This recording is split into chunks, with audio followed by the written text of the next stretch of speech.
All right. So before we start about talking about chi-square, I do want to talk a little bit about our final project. Um, and especially when I notice is that student pull the data from the national data set.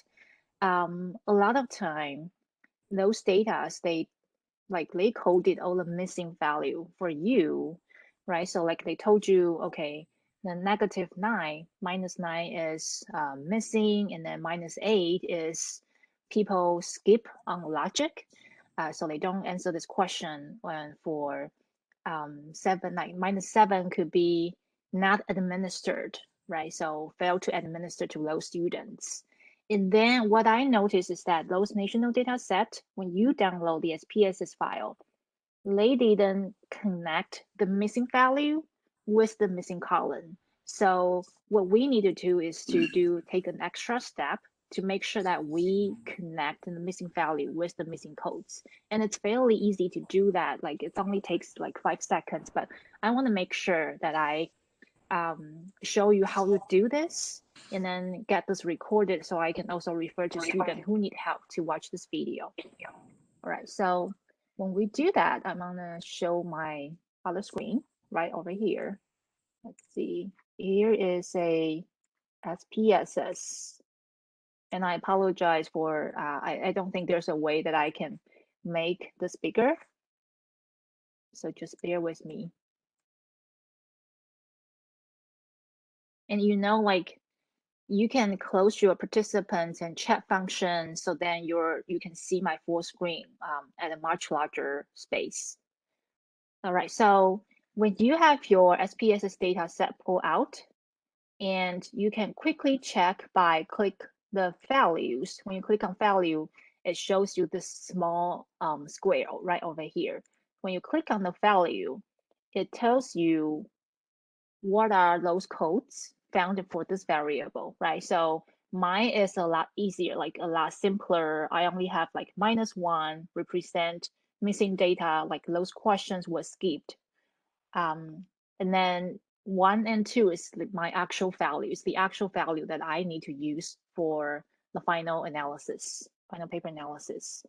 But now when we look at the missing data right here, it says missing none, right?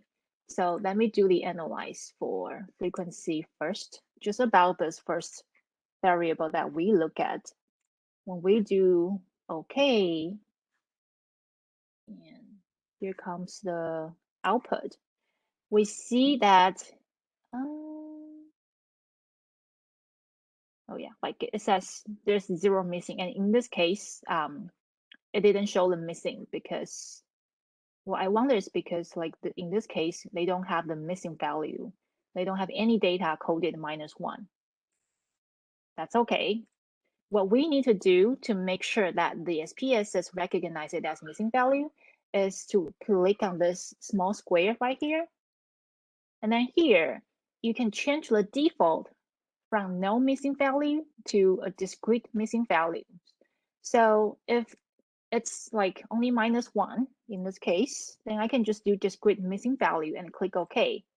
And then every every score that has a missing value as a -1 or whatever missing value number, they wouldn't be calculated into your SPS, into your t-test or correlation test. So that way you don't need to manually delete those values. You just need to set it to be missing. And then when the SPSS is running your correlation, your chi-square or t-test, they will overlook those missing value. And those missing value won't be calculated to affect your mean value or standard deviation. Another thing I want to mention is sometimes, especially if you are working on data with the educational longitudinal data set, they have a much more complicated system for coding missing. So as I said, some of them might range from -3 could be one value, -7 could be another, -8, -9, -11, could all represent a type of missing system. So how do we do that? What we want to do is to make sure that we click on the range. right? Because if you do the discrete, they only have like 3 columns. So if your missing codes exceed 3 types of codes, then basically you're running out of space. What you can do is to do this range plus 1 optional discrete missing value. So in the case where you have -3 to -11 that are all representing the missing value, what you are going to do is to enter -11 at the lowest place, right? And your highest place for missing value would be -3. And when you do that, they will automatically take care of, any data that has a code that says -3 to -11, and not taking those value into the calculation for your average score or your standard deviation. So make sure that you do this for all of your data before you calculate your final analysis, okay? All right. And now, after that, I want to talk a little bit about our chi-square analysis. So let me share this.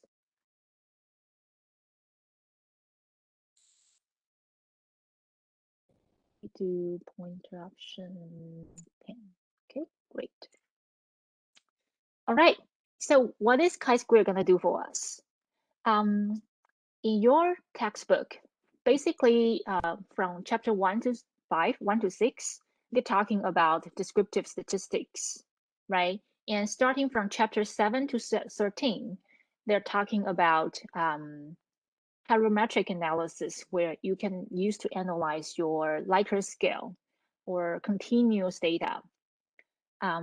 However, it's really common where we will be dealing with a nominal data, like you have yes or no, or you have gender, you have ethnicity, or you have like types of program, type of track of your students, right, that they take, or types of activity that they join, right?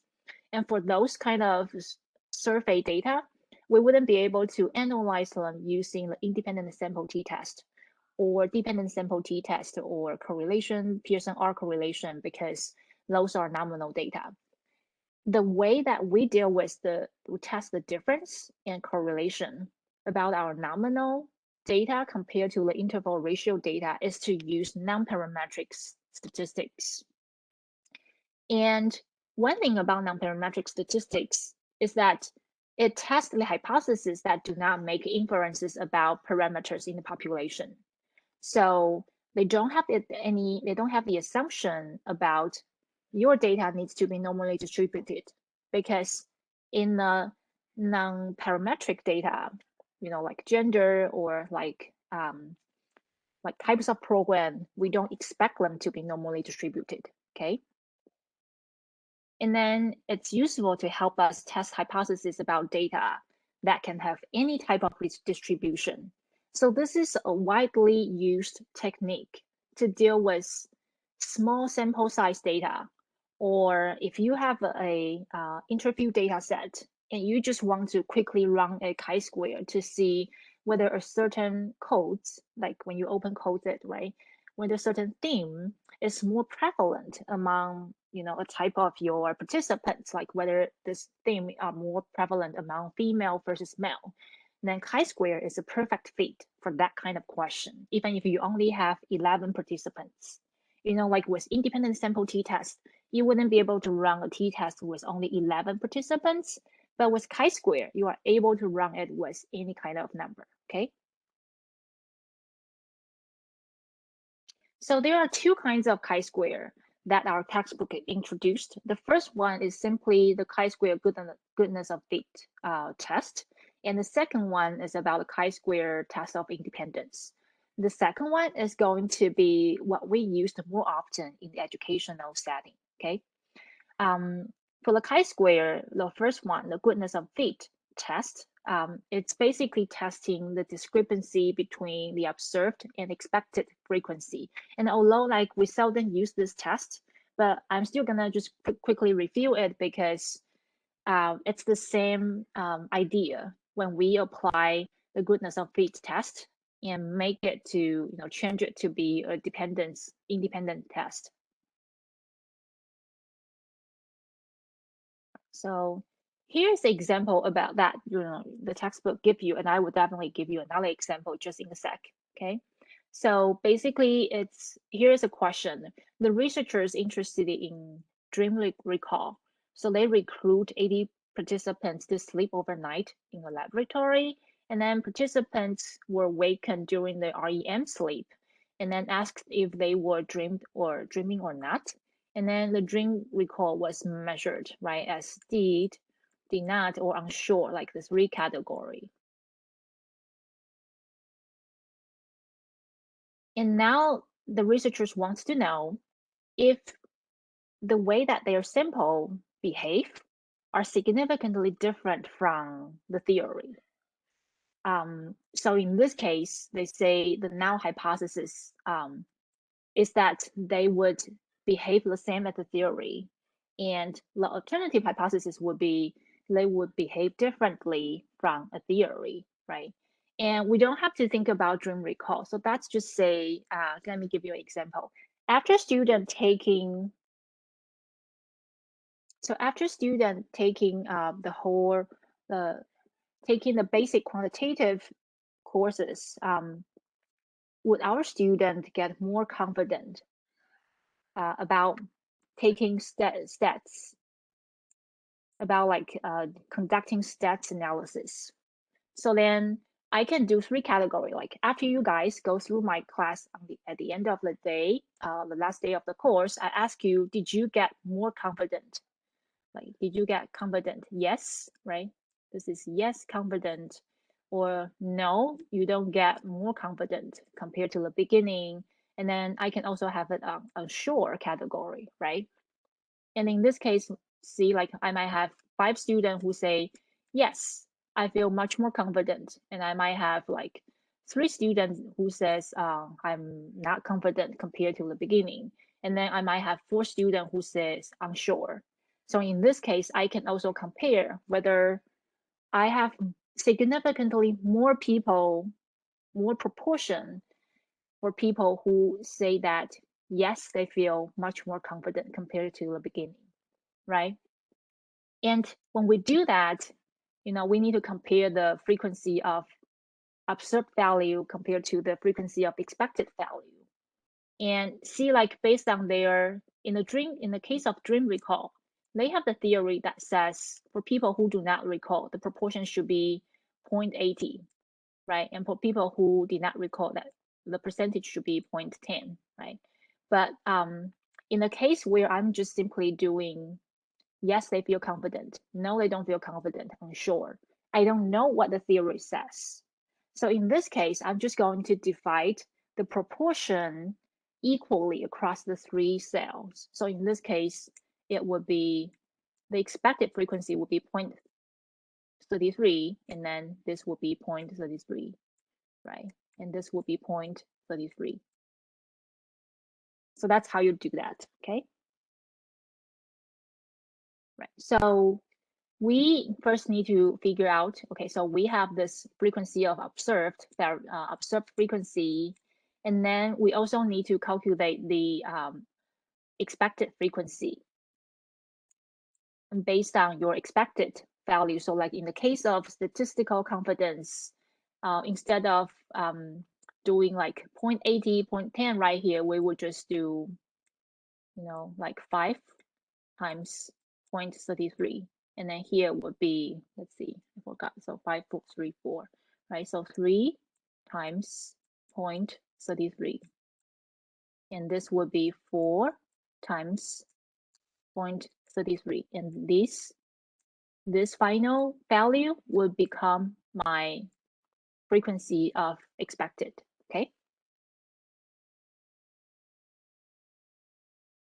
And then when we test that, we're just going to sum up the discrepancy values between the observed frequency minus the expected frequency, and then we take a square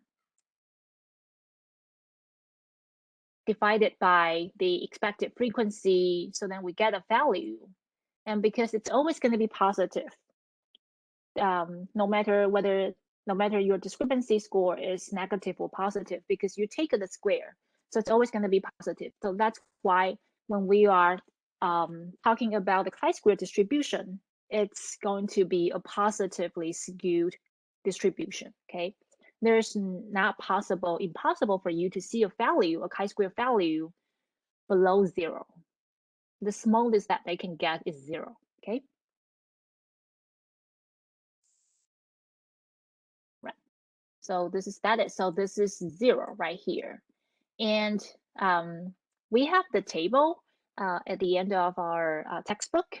So like if you have a degree of freedom of 1, then your critical score right here would be like 389, something very close to that. And when you have like a degree of freedom 2, then your critical value would be something around 5.99. The way that we calculate the degree of freedom is that, and that's like pretty simple, how many category that you have minus 1. So in the case of confidence about using stats after taking the basic quantitative course, is because I have 3 category, right? Yes, confident, no, not confident, or unsure. So my degree of freedom would be 3 minus 1, which is 2, right? So my critical value would be 5.99 in this case. So I'm just not going to get into more details about here because I think a lot of these examples are being reviewed from the textbook. But I do want to say, so the way that we do our alternative hypothesis is that the distribution of the proportion differs from that stated by the null hypothesis. So basically, it's the same throughout the course. The null hypothesis always states there's no differences, there's no correlation. It's the same from the theory. It's the same like from the random sampling, from the random cases. So like whether you have effects from the intervention, no, we don't. In the null hypothesis, they don't believe any effects from any intervention. Okay. So once you calculate the chi-square value using that dream recall, or you can do the same for our statistical confidence, and then you will be able to get a chi-square value. And because we have the degree of freedom of 2, so then we need to judge whether it's greater than 5.99. In the case of dream recall, we saw it's not greater than 5.99. So we fail to reject the null hypothesis and conclude that the null hypothesis is true. So in this case, the data that they got about dream recall is the same as the theory. And if let's pretend this is the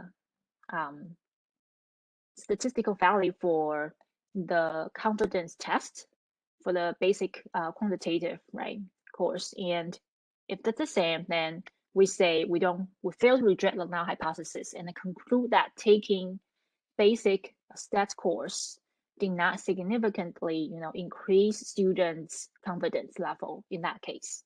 Okay, of course I'm making that up. Totally hope that you are going in the opposite direction.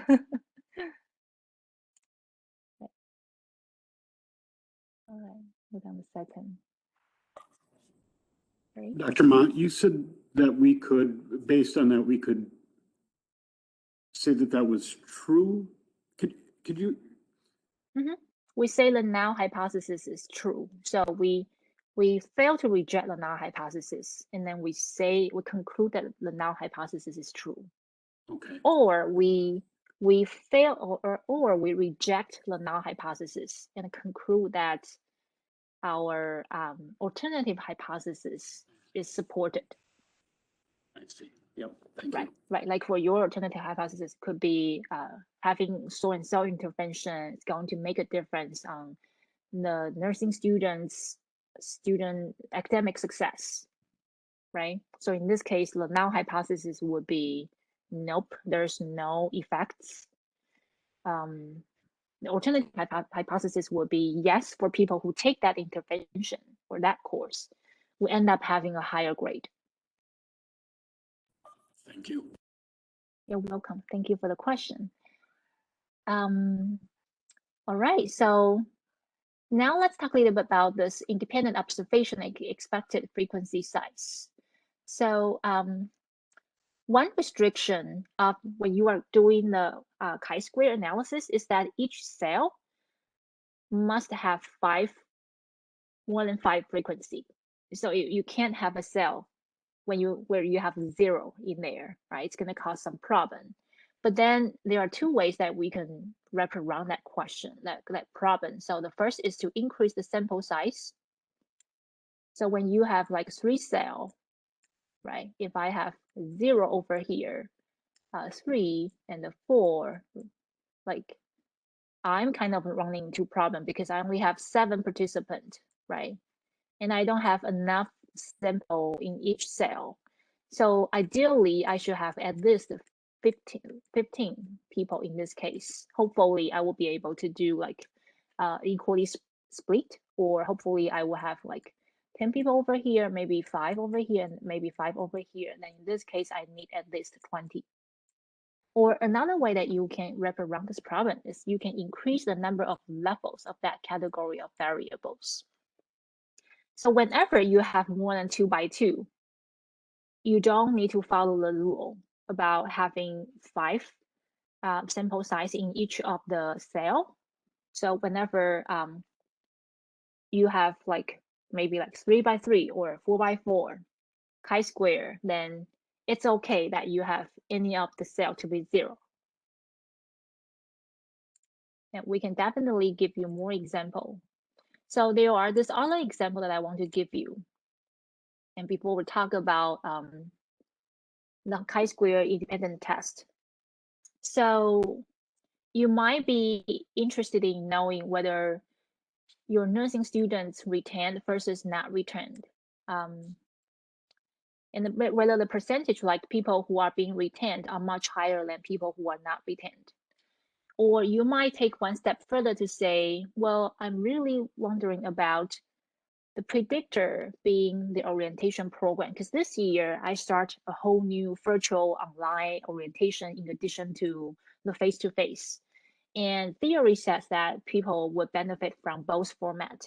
So I'm just gonna know whether for those people who attended the both orientation, both virtual and face-to-face, versus those people who did not attend orientation or who only attend one type of the orientation, are those people who attend both orientation formats more likely to be retained, right? So you might have, in the end of the day, you might have like maybe 50 something here, and then you might have students who are not retained. You have like 10 people right here. And for people who do not attend any orientation program, you might be seeing, okay, there are about 33 people who retained and about 20 people who are not retained, right? And because although on the face value, we see there's a much higher proportion for people who get retained as a result of attending both type of orientations, but we don't know whether this proportion is bigger enough that we can say there is a significant differences, okay? So that's why we need to calculate the chi-square and see whether that value is greater than the critical value, so that you can confidently say that, oh yeah, yes, in the end of the day, I found that people who attended the program are more likely to be retained. And therefore, it's a great sign that we are just gonna keep spending time and money to invest on having this type of orientation, okay? And you can also have, yes, go ahead. So what would be the expected values here? It would be 0.25, right? That's your proportion. So that they are all similar, like we Yeah. did before, that it was 0.33 every time. Mm-hmm. We have 4 groups. Okay, thank you. Yeah, thank you. That's a very good question. Right, so you can also do this on any type of predictors about your student retention. You can be having students, know whether they have advisor versus not having an advisor, or whether they have a advisors, they have a quality relationship with their advisor versus those who don't have quality relationship with their advisor, and see whether people are more likely to be retained. You can do whether co-reading between children and parents are going to result in a much better literacy versus within household where co-reading is not a habit. You can also do, like when you do your 5-point Likert scale, you survey about whether this teacher have high collaboration versus a low collaboration. You can chunk those 5-point Likert scale to be, okay, for people who score above 3, I'm gonna assign them to be high collaboration group. For people who score below 2, they're going to be low collaboration group. So then you can have an equally split group. Well, doesn't mean have to be equally split, but you have a nice split group. And then you can also do the same split for their like students' outcome as being successful versus unsuccessful. And you make the rule because this is your study. You make a rule, you make a judgmental call about what is going to be your cutoff value. You can do compare like those above 2 versus those below 2. You can do those above 4 versus those below 4, like on a 5-point Likert scale. But you should have you should give a rationale about why you're choosing a certain cutoff point. Okay, whether it's been informed by the previous empirical finding or from the previous theory. All right. So when you are having that type of question, you can definitely do a chi-square test of independence. What I like about chi-square is that no matter what type of data you have, you can always make rule and run a chi-square. When you start with a nominal data, great, you can just run your nominal data with chi-square. When you start with your 5-point Likert scale, you can still run a chi-square by chunk down those different, continuous variable into a nominal variable. And it's very easy, very straightforward when you look at the chi-square table. So that's just how why I like it so much. So when you are doing the chi-square test for independence, you're trying to determine the extent to which 2 variables are related, right? As the example that I gave you, it could be whether having a quality advisor is really correlated with a higher student success, or students being grouped into that high student success group, okay?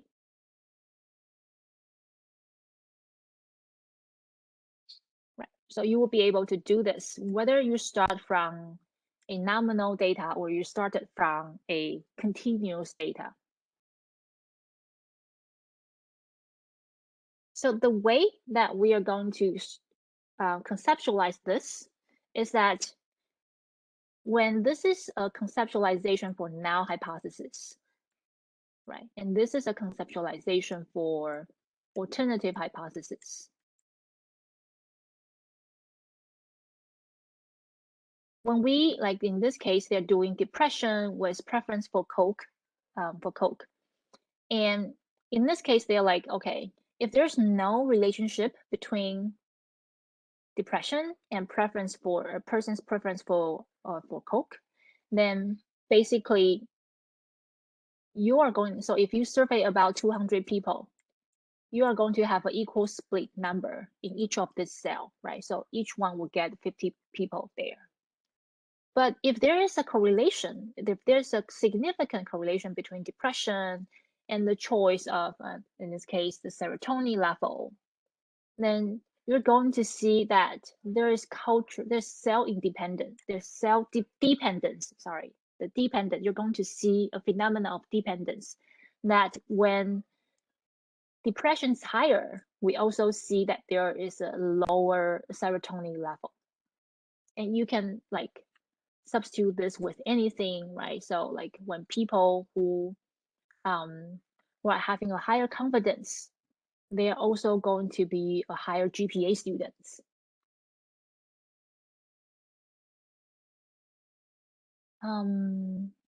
So the way that we do the calculation for this type of data is that we need to calculate the total score first, right? So these are your observed frequency in a cell, right? So you get this from your data.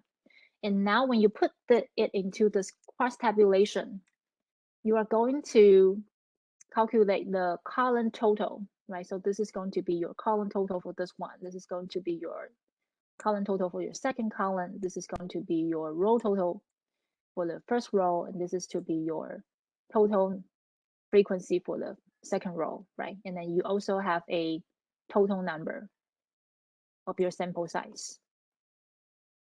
The way that we calculate the expected frequency is a little bit tricky because now to do this one, we need to multiply this with this value. So you can see they multiply 34 with 53 divided by the total number of your sample size. And then you get, then this is your expected frequency. And you would do this. So like for this one, for this cell right here, you would be calculating, you will be multiplying, getting the product between 34 and 57, and then divided by 110. So you do this for each of your cell. Then you're going to end up having a slightly different expected frequency for each cell, but that's totally fine. And then you're going to take a difference, a discrepancy score between this expected value and your observed value, which could be integral, right? So in this case, would be taking the difference score between that frequency, that expected frequency with this observed frequency. And when we calculate the degree of freedom, we just do, okay, so your factor one, having quality advisor versus not having quality advisor, that's two category. So then it's 2 minus 1 right here. And then your outcome variable would be like student being successful versus student being not successful. So then it's also 2. So it's 2 minus 1. And then so that's 1, right? So 1 times 1 is still 1, right? So when you have a 2 by 2 chi-square, your degrees of freedom, it follows the distribution of a degrees of freedom of 1. And then of course, like you can have different level of your factor 1. So you could have a 3 by 2. So when you have a 3 by 2 chi-square, it will look like something like this, right? You will have this A, B, C, D, F, and then your degree of freedom would be 2 times 1, which is 2. So this is how you calculate the degree of freedom. You took 1 from each of your category, minus 1, and then took the product. Okay. So as before, we have to state the hypothesis, right? So you first state your null hypothesis. Whether you like in this case, in the case of quality advising, it would be in a null hypothesis. We believe that having quality advisor would not affect a student being successful. And in your alternative hypothesis would be, I believe, a researcher believe that having a quality advisor are going to make our students more successful. So that's what you want to see. And I'm just gonna skip this one because this is very similar. You basically just take a square root of, not square root, sorry. Basically take a square of the discrepancy value divided by the expected frequency, and then you get the sum of that value. That's your chi-square. Now, you compare this chi-square value against your critical value given the circumstances of your degree of freedom, right? So if your degrees of freedom is 1, then you compare this value against 3.89. If your degrees of freedom is 2, then you compare this value against 5.99. And because in the 2x2, we have a degrees of freedom of 1, so then our critical value is 3.84. Then we reject the null hypothesis and then conclude that our alternative hypothesis, or what we stated in the alternative hypothesis, is supported. We don't say it's true because we can't really say our hypothesis is true, but we can say it's being supported by our data. Okay.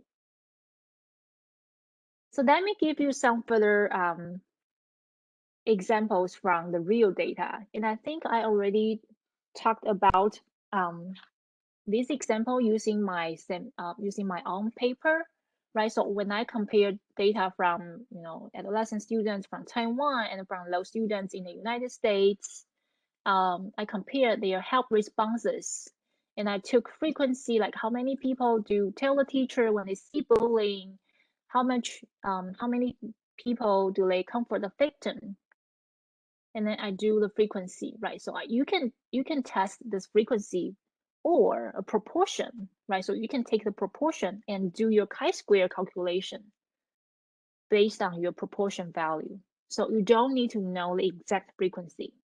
As long as you have the frequency data or the proportion data, you will be able to run a chi-square. That's pretty neat.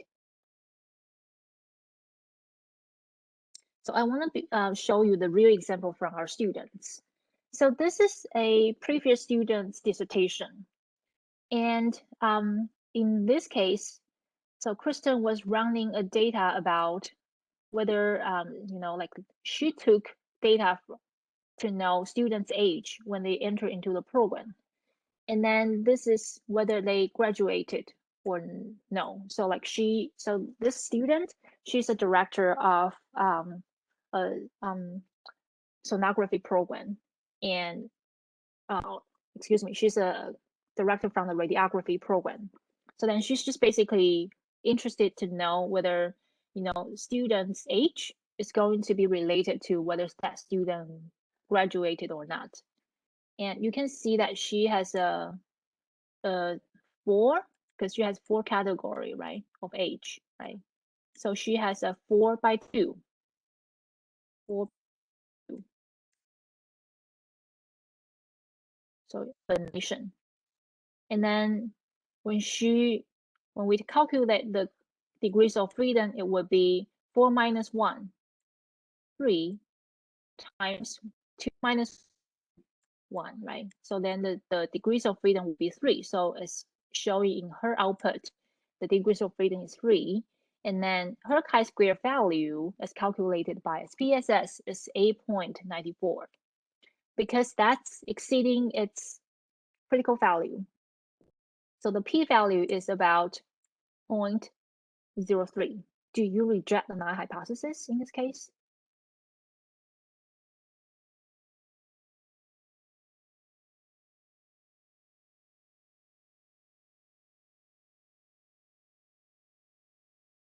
Marisol, you are on mute. I was just trying to think out loud. I think you are going, so this is the chi-square, the one that we have calculated, right? I was just trying to think about that. Yeah, this is about this case.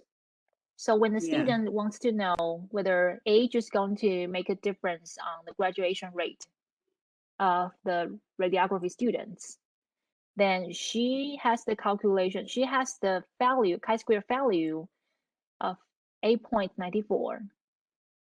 We can, look up the table and see, okay, so when you have a chi-square distribution of degrees of freedom 3, then your level of significance, your critical value will be 7.81.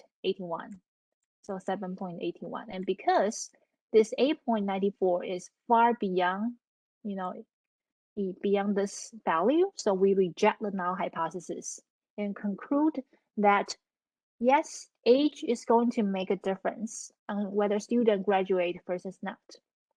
The second way that you judge, this is the first way, judge by the critical value. The second way you interpret the results is by looking at the p-value. Whenever it's less than 0.05, right? Less than 0.05. We say we reject the null hypothesis and conclude that there is a correlation between students' age and whether they graduate or not. So now we're like, okay, now we know there is a significant relationship between age and likelihood of graduating, right? But where do we see those differences? If we look across the column, we see this is the z-score, and I explained the z-score to you in our previous additional meeting. We try to judge whether the z-score, whenever the z-score is greater or less than positive and minus 1.96, we say that there is a significant cell that's happening here within the chi-square. So see like positive or negative 1.96. So they have to be greater than positive 1.96 or less than negative 1.96. So in this case, we see here there is a significant cell right here. When students they have an age over 47 and above, they are less likely to graduate from the radiography program. Okay, any question here?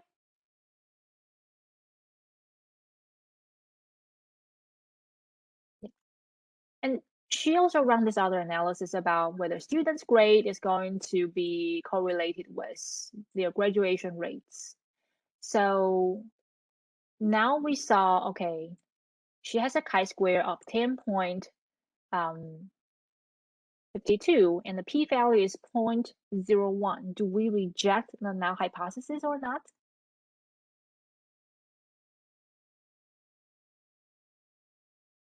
You can judge by the p-value. Is it greater than 0.05 or smaller than 0.05? Smaller, right? Yeah, it's smaller. So in this case, we reject the null hypothesis. And we conclude that, yes, students' grade is going to affect whether they graduate or not. And when we look across all the z-score, this one's -8, minus 0.8, this is minus 0.2, this is 1.3. And again, we see there is a significant cell z-score right over here. And when we look across, this is no graduation for those students who earned a F. So in this case, we say, yes, students' grade is going to affect whether they graduated from the radiography program. And for students who earn an F, they are less likely to graduate. Okay.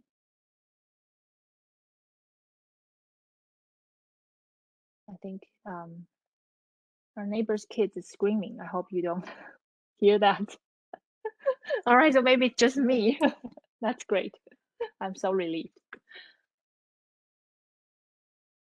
So this is a chi-square test that another student did.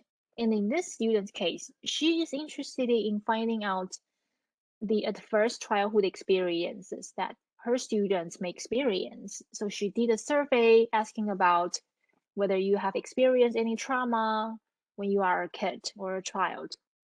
And then she took the score. So students who have less than a score of 3 on the adverse childhood experience, those are like low risk students. Students who have a score that's higher than 4, they are the high risk students who have experienced a high level of adverse childhood experience. Okay. And then she was just interested in knowing whether these differences, like the proportion of students being in a high versus low risk, would differ across female versus male or across race and ethnicity. Okay. So this is actually 2 chi-square that she was showing here. So this is 1 chi-square, right? Because we see 1 p-value.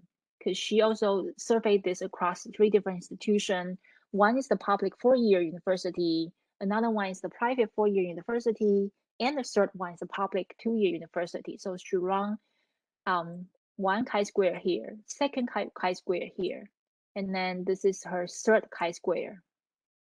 You see, like in each chi-square, she get a p-value for the chi-square. And judging by the p-value, which one is significant?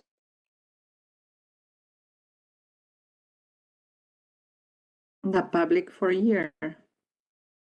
Right. So for people who we see there's a significant correlation between adverse childhood experiences and gender, especially for public 4-year population, instead of for private 4-year or public 2-year population, okay? When we judge the z-score, we see there is a significant z-score on the cell between male and high risk. And because it's a negative z-score, then we say it's less likely, it's a negative correlation between high risk and male, right? So the way that we interpret this is that male students are less likely, male students from a public 4-year college are less likely to be in the high risk group compared to female students. Or we can say the other way around. We can say for those students who are high risk in the public 4-year college, those population are less likely to be, those high risk students are less likely to be male students. Okay, we don't say that those high risk students are more likely to be female, although we might be implying that, but we don't say that because when we look at the high risk and female cell, the z-score is high, but it's not significant. So that's why we are only interpreting high risk versus less likely to be male, and we don't say the other way around. Okay, so when you are interpreting a chi-square, be very careful and very attentive about which cell that you are interpreting. Sometimes it's higher, sometimes it's lower, sometimes you are interpreting a positive relationship, sometimes it's a negative relationship. When you say one thing is significant, it didn't imply that the other way around, the opposite would be also significant, okay? Let me see if I have another example. Any question here? I have a question. So there's only in a 2x2 chi-square like this one that it shows significance. Could you have significance in more than one of the cells? Yeah, for sure. Okay. In that case, then you can just have a lot to say, a lot to interpret about. In this case, like you only have one, and then you just talk about that one. Mm-hmm. Yeah. So if you go back to my previous example, let's see, right here, you see, like I have multiple cells. This is one chi-square, okay? And I have 1, 2, 3. I have 3 cells that are significant, so I can talk about those 3. Okay. Okay. It would be so awkward, when you see a significant chi-square, but you don't see any significant cell. Then you're like, okay, then what do I do? Then I conclude that there is a general trend of the correlation between the two variables, but I don't exactly know which cell it has the significant value. But hopefully it's not the case. All right. So in her case, Julie's case, she also did high risk versus ethnicity. And we see that the only place where she see there's a difference is during her private 4-year student population. And in this case, then she conclude that in the private 4-year population, whether students are being in the high risk group are related to the participant's ethnicity. And of course, that you can look into the cells to see whether there's something that you can interpret. Okay, like in her case, this is kind of like the when people who mark themselves as other ethnicity, they are more likely to be in the high risk group. And then you will need to probably go back to her survey to see what are the percentage, or what are those people who identify as other in terms of the ethnicity. Okay. All right. So the other thing I kind of want to mention is you can also measure the effect size for chi-square, and you would do that the same for proportional variance. You calculate the phi coefficient and Kramer's phi, right? And then you will be able to just interpret the score like that. And let me quickly show you how you run that.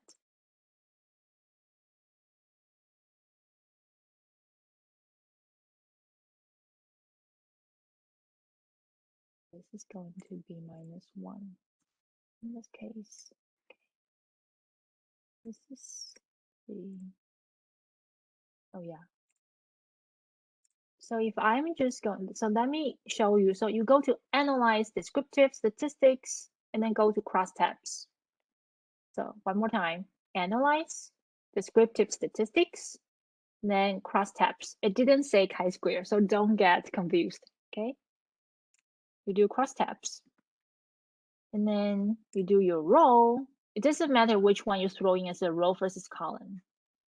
I personally like to do columns for 2 nominal category, and then I like to do my more categories in the row. Okay. So how often students, racial, ethnicity, tension experience that, and then you choose statistics where you click chi-square, Kramer's phi, and then continue. You can also do sales. We just want to know observed. We don't need to know expected, but if you want to know expected, you can click here. You can do percentage of row and columns and adjust it standardized or standardized. And then click continue and OK. And then here's the output. So whether, oops, sorry. So this test basically tells us whether there's correlation between the schools who receive prevention and versus to the extent that how often students in that school experience racial ethnicity tension, okay? And this is the cross tabulation. However, by looking at this cross tabulation, it doesn't tell us whether there is a significance between the two variables. So you need to scroll down and look at the chi-square. We have a degrees of freedom of 4, and our chi-square value is 3.43. So it's a relatively small chi-square value, and therefore we don't reject the null hypothesis, because you see, like, this is our p-value right over here, the asymptotic significance. The 0.48 is the p-value because it's greater than 0.05. So then we say we fail to reject the null hypothesis. We only reject the null hypothesis when it's less than 0.05, okay?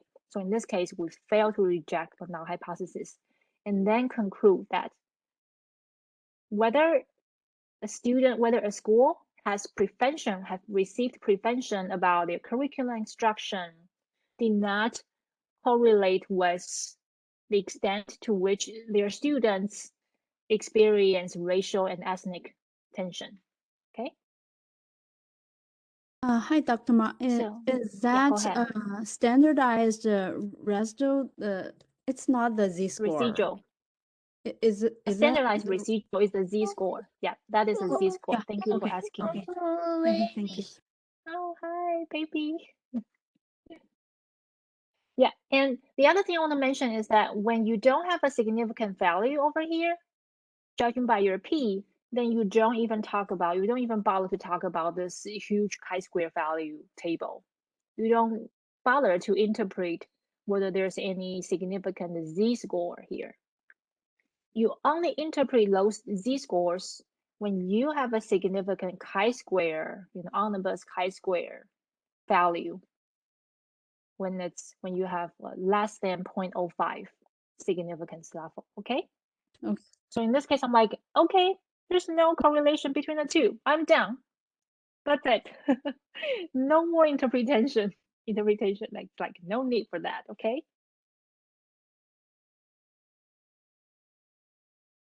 All right, so that's about what we're going to cover for today. Any question at this point?